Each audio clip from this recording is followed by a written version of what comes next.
দেখলেন আর একটা জামাত যারা রক্তের দরিয়ার মধ্যে হাবুডুবু খাইতেছে।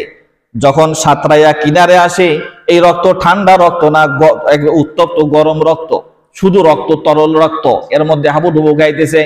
যখন সাঁতরাইয়া কিনারে আসতে যায়, কিনারায় পাথর নিয়ে ফেরেশতা দাঁড়াইয়া আছে।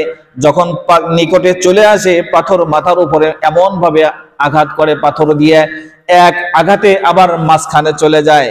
আবার যখন চেষ্টা করে কিনারায় আসে, আবার পাথর মারিয়ে একেবারে মাঝখানে পৌঁছিয়ে দেয়। রাসূল জিজ্ঞাসা করলেন, ও জিব্রাইল, এরা আবার কারা? জিব্রাইল বললেন, ইয়া রাসূলুল্লাহ, হাউলা মিন উম্মাতিক, এরাও হলো আপনার উম্মতের অন্তর্ভুক্ত। এদের অপরাধ কি? কি অপরাধ করেছে? জিবরিল বললেন, ইয়া রাসূলুল্লাহ, এরা হলো দুনিয়াতে মানুষের রক্ত চুষে খাইতো, এরা হলো রক্ত চোষা। এই জন্য আল্লাহ তাআলা এদেরকে রক্তের দরিয়ার মধ্যে ফেলে রেখেছে। রাসূলুল্লাহ সাল্লাল্লাহু আলাইহি ওয়াসাল্লাম বললেন, জিব্রাইল, আর একটু খুলে বলো এদের অপরাধ কি ছিল, কেমন ছিল? জিবরিল বললেন, ইয়া রাসূলুল্লাহ, এরা হলো দুনিয়াতে মানুষের কষ্টে উপার্জিত সম্পদ সুদ হিসাবে গ্রহণ করত। মানুষের বিপদ আপদে হাওলাত নিতে আসতো, কর্জ নিতে আসতো, ধার নিতে আসতো। এরা এটাকে সুযোগ মনে করে নিয়ে এখান থেকে কিছু ফায়দা লুটতো। কেমনে ভাবে? ভাই, আমি তো বিপদে পড়ছি, মেয়ে বিয়ে দিতে হবে, টাকা দরকার আছে, না দেওয়ার জন্য কি বলে, আমার কাছে তো নাই, আমি ব্যবস্থা করে দিতে পারি, মাস শেষে কত দিবা? এটার সাথে এটা হলো সুদ। এটা কি? সুদ। সুদের আরো বহু রাস্তা আছে। যে কোনো ভাবে, যে কোনো মাধ্যমে সুদ গ্রহণকারীদের জন্য ওই শাস্তি, তাদেরকে রক্তের মধ্যে হাবুডুবু খাওয়াবে।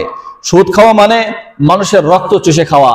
মানুষ মাথার ঘাম পায়ে ফেলে পয়সা উপার্জন করে, আর সেটা থেকে আমি বিনা পারিশ্রমিকে, বিনা কারণে তাকে কিছু ধার দিনা দিয়ে সেখান থেকে উপরোক্ত কিছু নিয়ে থাকে, এগুলো হলো সুদ।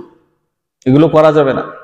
হাদিসের মধ্যে আসে, কেউ যদি কারোর বিপদে কিছু টাকা ধার দেয়, সুদ ছাড়া, সুদ নাই, সুদের প্রশ্নই নাই, টাকা ধার দিল, যত দিন সময়ের জন্য তাকে ধার দিল, আল্লাহ তাআলা ওই ধারদাতাকে সমপরিমাণ টাকা প্রত্যেক দিন আল্লাহ রাস্তায় খরচ করলে যে নেকি হয়, সেই নেকি দান করবে।